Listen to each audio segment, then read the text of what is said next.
সন্ধিয়াৰ আগে আগে মিনু আৰু মই টাউনলৈ বুলি ওলাইছো। বস্তু কেইটামান আনিব লগা আছে। মানে আজি গাঁৱৰে চুমি বাহঁতক ৰাতিলে ভাত খাবলৈ মাতিছে। বাহঁতে আকৌ নিৰামিষ খায়, সেইকাৰণে প্ৰথমতে গৈ পনীৰ লৈ ললো। আৰু আজিকালি আকৌ মোৰ এটা নতুন নিচা হৈছে, হেপী ডেণ্টৰ। এই নিচাটোৰ পৰা কইনবোৰ কাৰো হাতত নথকা হৈছে। আজি যে মিষ্টাৰ গোলগাপ্পাৰ ওচৰৰ পৰা একো নোখোৱাকে কিমান কষ্টত উভতি আহিছো। ঘৰ আহি সোমাইছো, মামীয়ে মোৰ ফেভৰেট আচাৰ এটা আনিছে। বাৰু তাৰ পাছত গুণগুণৰ ওচৰলৈ গলো।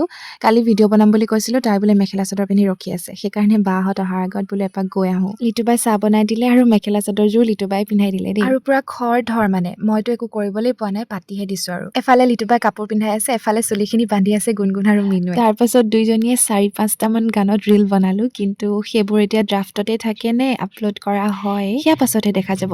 বাৰু তেনেকুৱাতে মায়ে ফোন কৰিলে, ঘৰলে আহ জল্দি। বাহঁত আহিলে। খৰ ধৰকৈ কাপোৰ কানি সলাই ঘৰলে আহিলো। তাৰ পাছত এয়া চিম্পল কে বাহঁতক ভাত সাজ বনাই মেলি খোৱালো। মানে মায়ে বনাইছে বাৰু সৰহভাগ, মই অকল ভাজি এখন বনাইছো। বাৰু এতিয়ালৈ আগন্তুক ভিডিঅ'ত পুনৰ দেখা পাম। ধন্যবাদ।